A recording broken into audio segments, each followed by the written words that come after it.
वाई नगरपालिकेच्या निवडणुकीमध्ये कुणीही धमकीला घाबरू नका, धमकी देऊन कुणीही विकासाचं राजकारण करू नये, महसूल मंत्री चंद्रशेखर बावनकुळेंचा मंत्री मकरंद पाटील यांच्यावर नाव न घेता निशाणा.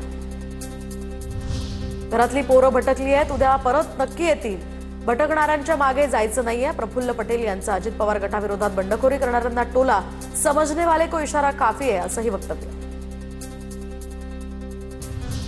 आघाडी तयार होण्यासाठी अनेक अडचणी आल्या, नगरपंचायत मंदिर असून लोकांची कामं व्हायला हवीत. सिंधुदुर्गात निलेश राणेंची प्रतिक्रिया. सावंतवाडी नगरपालिकेसाठी भाजपच्या उमेदवार श्रद्धा राजे भोसले यांना केसरकर पाठिंबा देतील असं वाटलं होतं. नितेश राणेंचं वक्तव्य, तर केसरकर आमच्याच सोबत ही अंदर की बात आहे, नितेश राणेंचं वक्तव्य.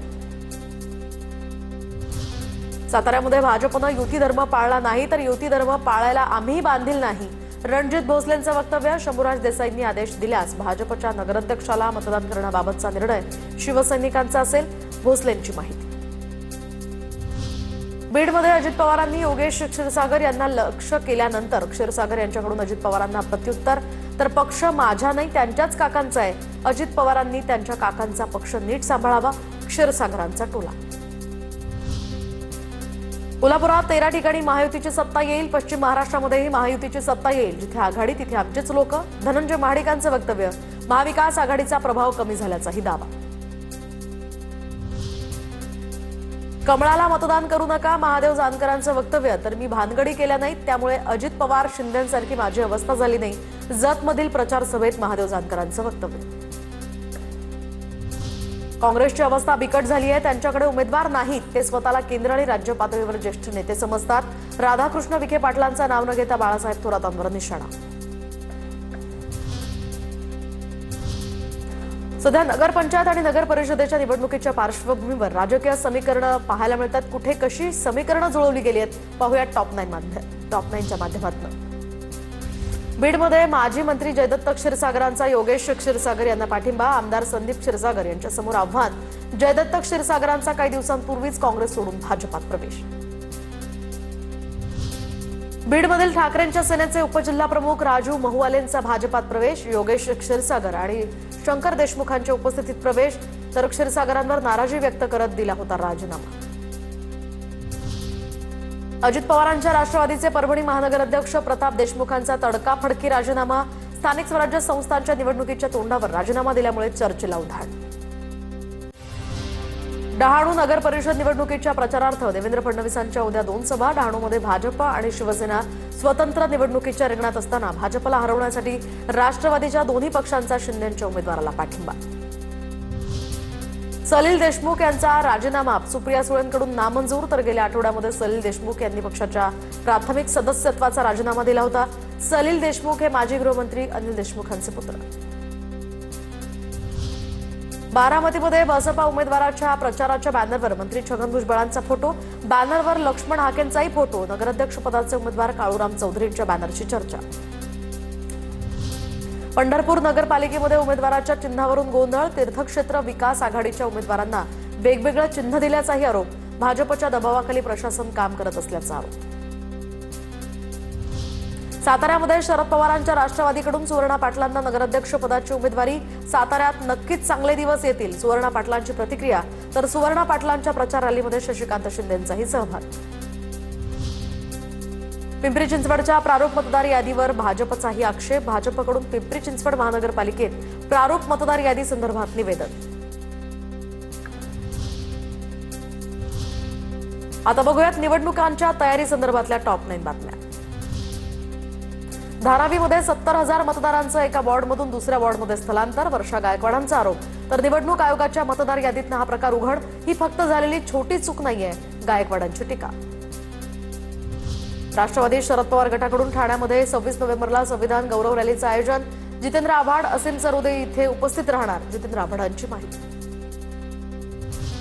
मुंबई महानगरपालिकेच्या 227 वॉर्ड्समध्ये 11 लाखांच्या वर दुबार मतदार नोंदणी, तर 227 वॉर्डमध्ये 11,01,505 दुबार मतदार. पालिकेच्या एस वॉर्डमध्ये सर्वाधिक 69,500 दुबार मतदार. पुणे महानगरपालिकेच्या प्रभाग क्रमांक 9 मधील लागलेल्या बॅनरची चर्चा. हेराफेरी चित्रपटाच्या आशयाचा बॅनर लावत निवडणूक आयोगाच्या कारभारासंदर्भात व्यंगात्मक टिप्पणी. छत्रपती संभाजीनगरातील मतदार याद्यांमध्ये प्रचंड घोळ, तर एका प्रभागातील 2,500 ते 3,000 मतदार दुसऱ्या प्रभागामध्ये दाखवण्याचा प्रकार. पुढील 3 दिवसांमध्ये हा आकडा वाढण्याची सुद्धा शक्यता. 40 गावात बोगस मतदानासाठी बनावट ओळखपत्र बनवण्याचं काम सुरू. महाविकास आघाडीचा आरोप. मतदान केंद्राबाहेर कॅमेरे बसवण्याची मागणी. बनावट ओळखपत्र तयार करून मतदानाचा कट सुरू असल्याचाही आरोप. बदलापूर अंबरनाथ नगर परिषद निवडणुकीतील 18 उमेदवारांच्या याचिका कल्याण सत्र न्यायालयानं फेटाळल्या. निवडणुकीसाठी 19 जणांचे अर्ज विविध कारणांमुळे बाद करण्यात आले होते. कोर्टाकडून फक्त भाजपच्या पवन वाळेकर यांची याचिका स्वीकारण्यात आली आहे, तर या प्रकरणामध्ये अधिकाऱ्यांकडून चूक झाल्याचं कोर्टानं मान्य केलं. भाजपात येतो, आम्हाला उमेदवारी द्या, भगीरथ भालकेंची मागणी असल्याचा भाजपचे माजी आमदार प्रशांत परिचारकांचा गौप्यस्फोट. तर पंढरपुरातील भाजपचे नगराध्यक्ष पदाचे उमेदवार श्यामल शिरसाट यांच्या प्रचारादरम्यान प्रचारक यांचा गौप्यस्फोट. रायगडच्या रोह्यामध्ये पुन्हा राजकीय उलथापालथ, तर मयुरा मोरे यांचा शिंदे सेनेला रामराम. मोरेंची अजित पवारांच्या राष्ट्रवादीत पुन्हा घरवापसी.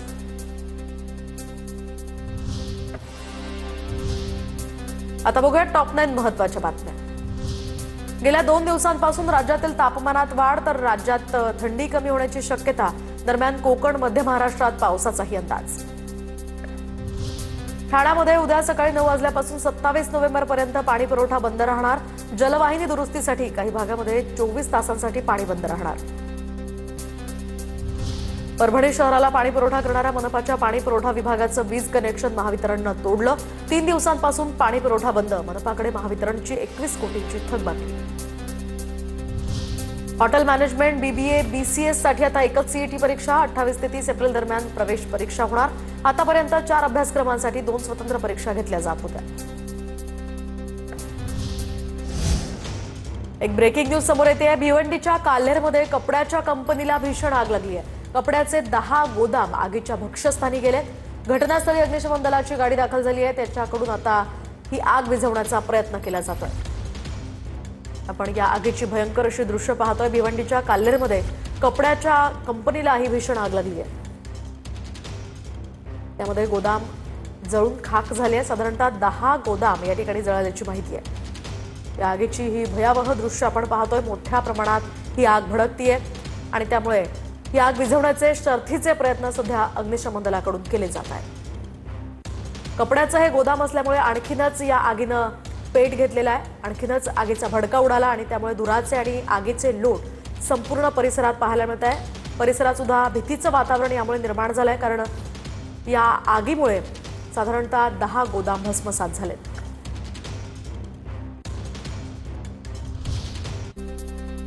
इयत्ता 5वी आणि 8वीची शिष्यवृत्ती परीक्षा लांबणीवर, तर महाराष्ट्र राज्य परीक्षा परिषदेची माहिती. शिष्यवृत्ती परीक्षा आता 22 फेब्रुवारीला होणार.